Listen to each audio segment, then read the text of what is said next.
Hey everybody, thank you so much for clicking on this video. So today we're gonna go through Instagram and I'm gonna show you how to decipher what exercises are great and what exercises are crap. So if you guys are anything like me, you follow different hashtags, you scroll through and you just kind of like save what exercises you might want to try later. For me personally, I like to add them into little folders to work with my clients on them if I think that they are worthwhile, or maybe put them into group fitness classes. So we're gonna go through.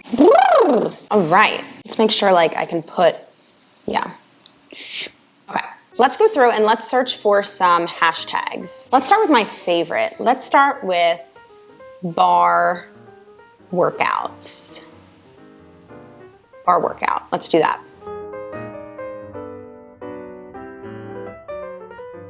Okay, so this is actually a good one. There's nothing inherently like wrong with anything that she's doing, but you can see as we scroll through, 90% of these are done on forced arch or on the ball of your foot. So if you're on the ball of your foot, you're gonna be activating more of the quad, the front of the leg. I talk about it a lot on my channel, but as a society, we're very quad dominant. We're very anterior dominant. We live in a very like anterior push heavy world, which means that those muscles are already very overdeveloped for most people. Most people need more hamstring and glute recruitment, which is not gonna be done by pulsing on the balls of your feet. All right, let's find another.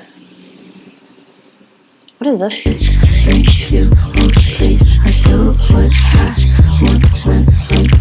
Jesus.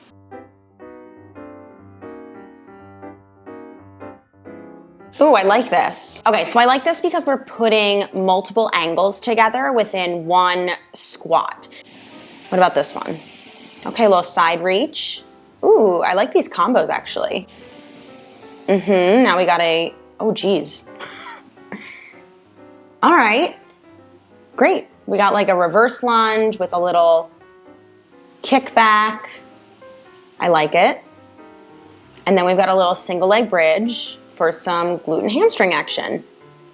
This is great. I actually want to save this for a bar class. Yeah, so this is really nice. And the reason why I really like this is because we're getting different movement patterns. So we're getting squats, lunges. We are getting hip dominant with the bridge.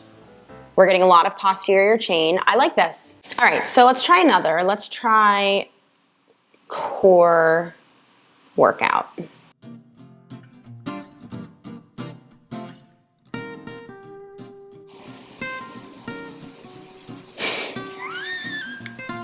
What the is this? Okay, it looks like what we're trying to do here is mimic like the abductor machine at the gym. This is silly, just, okay, so the thing is with this is that you can get a much better like bang for your buck by just standing up and doing some kind of squat and some kind of abduction from a standing position. Laying down like this is just like, it's, I don't know, I think it's really silly. You can only load this so much. Like I'm actually impressed that she can hold 15 pounds in each of her knees. But like, look at her feet, they're like internally rotating. This is silly.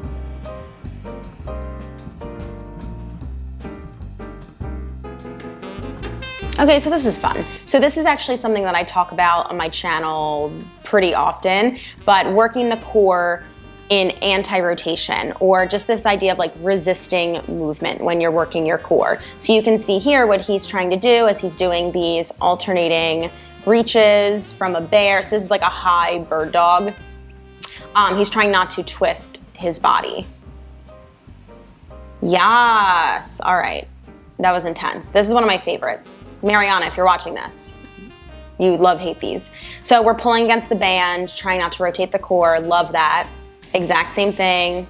These are so much more difficult than you think. Same thing. So again, just resisting that rotation. He's a PT, so he's like super legit. Ooh, I actually haven't tried that yet. We're gonna save this. Yep, anti-rotation. There was that bear plank that he had at the beginning. And heavy carries. You know what you're talking about. Let's give you a follow. Okay, let's try another. Let's do arm workout. Full upper body. What does that mean? Okay, bicep curls with a bar, so we're taking out a little bit of the stability factor. Okay, upright rows. these are a little controversial. They are believed to put a little bit too much pressure on the front of the shoulder. In my opinion, I think that there are better exercises than upright rows. I will give them to you over here. Overhead press. Okay, so now she's got dumbbells. So let's talk about the bar for a second. We already talked about the stability factor, right, of using a machine. So if you are using a straight bar, that is something that you're gonna be able to load a little bit heavier, but keep in mind you're taking out some of the work of stability because now your arms are working together, whereas if you have two dumbbells, you're manipulating two different sets of weights. So it's really gonna help identify any kind of muscle imbalances or preferences to one side. Even if you are working bilaterally, you're still working independently of each other. So I prefer to work that way. There's different reasons why you would work a certain way versus another. I don't know what her goals are or her training program, but she does convert to dumbbells here for some hammer curls. Got some flies, bent over rows with a supinated grip, so getting more bicep there. I like this outfit. And then overhead tricep extension. Okay, so here's the main issue I see. It's all isolation. These are all accessory exercises. So you're really not gonna get a lot of bang for your buck. You know, when I do upper body days in my group fitness classes, we're still working everything. So we might start with like a full body exercise that recruits the arms as well, and then work our way to these accessory exercises as more of a burnout. But to do an entire workout of this, in my opinion, unless you are working for hypertrophy, it's not the best use of your time. Okay.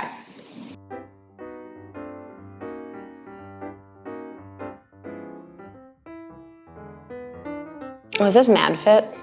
Yeah. Do I want to take this on because she's so big?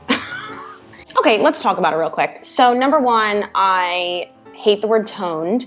If you want to know more about why I hate that word, you can click on this video right here. There's nothing wrong with really anything she's doing. I want to address the push-ups. Push-ups on your knees are 99% of the time stupid. Instead of dropping immediately to the knees, because it's making it a completely different exercise. You have like zero core work that has to be done now, and push-ups are not just about the arms. It's also about making sure that your core is working, that you can push up your entire weight. So instead, I would regress back to an incline push-up. You're gonna start with an incline push-up, slowly bring yourself down so that your upper body is in line with your lower. And then from there, progress up to some lower push-ups. So future Justina is gonna be inserting all of these there. And then eventually you will make your way into normal push-ups. But doing these push-ups on the knees is fairly silly in my opinion. I think that it is a waste of your time. And if you are trying to progress to full push-ups, this isn't gonna get you there.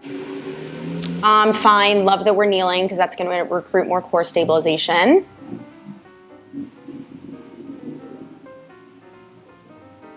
Sure, whatever. Yeah, so the half curl thing, it's fine. You know, you'll hear of people working like full range of motion, then just the bottom, then just the top. To be honest, the length of the bicep isn't long enough to really have this make like a huge difference. It's not like you're gonna be isolating the top part of the bicep and then the bottom. It's just not a long enough muscle. So this is fine, I guess, if you wanna do it, but I think that it's a better use of your time to just work the full range of motion. Okay, let's do one more. Let's do booty workout. Okay, this should be interesting.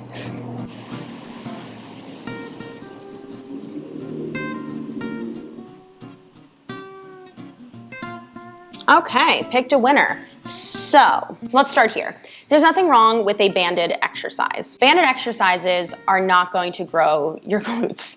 It's not sending the right message to your muscle to actually build. That's just not what bands are going to do. Bands are amazing for activation. I use them a lot in classes for that purpose, to activate muscles that are harder to tap into, like the glutes. But otherwise, you know, doing this like calling this a glute workout, this is like a glute warm-up. This is a glute activation, glute primer, all right? Again, nothing wrong with this right here, but don't think that it's going to build your glutes. You will need to pick up a heavy weight. So this again, it's like, are we trying to mime machines at a gym? Why is she face planting into her couch? So this range of motion right here, see at the end, yeah, she's putting a lot of mobility into the low back. I don't think that this is something that most people should be doing. Same thing, there's a very cute dog in the way. Same thing, you know, it's banded, it's, we're getting that abduction. So she's trying to work the glute med, the side of the glutes. I hate how she's rolling onto her heels, like her poor freaking ankles. Yeah, honestly guys, if you wanna work the glute med, do the exact same exercises that you would do for the glute max, but turn your toes out. Do things from the sumo position. It's, again, bigger bang for your buck. This isn't gonna do anything but activate the glute med, and it's just not gonna send the right muscle burning signal, whatever, muscle building signal. Let's go to, okay, change of plans. Let's go to the queen of the Instagram workouts. Is this a booty day? Okay. Great, so Miss Whitney Simmons. Perfect, we've got a nice heavy barbell hip thrust. This is something that is going to build your glutes. Bulgarian split squat. Hamstring curls, step ups, love it. Okay, so the reason that I really like this is that you'll see that she's doing some things that are definitely more accessory exercises or isolated movements, and then she's doing full body stuff. So this is how you should work. That is more of what you want to be doing. Working, if you're doing split days, work everything. She's holding dumbbells, her arms are working, but then burn it out with those isolation, those accessory exercises. All right, so to recap, what did we learn today? We learned that we wanna work in compound movement, meaning you wanna work the entire body in some way, shape, or form. We learned that the gym equipment is stupid, and we learned that core stability is the most important thing, in my opinion. So if you wanna see any of that in action, don't forget that I teach online. So if you wanna come take your first class free, use that code right up there, YouTube. Hopefully I will see you on the screen soon. Make sure you hit that subscribe button so you don't miss any videos, and I will see you in the next one.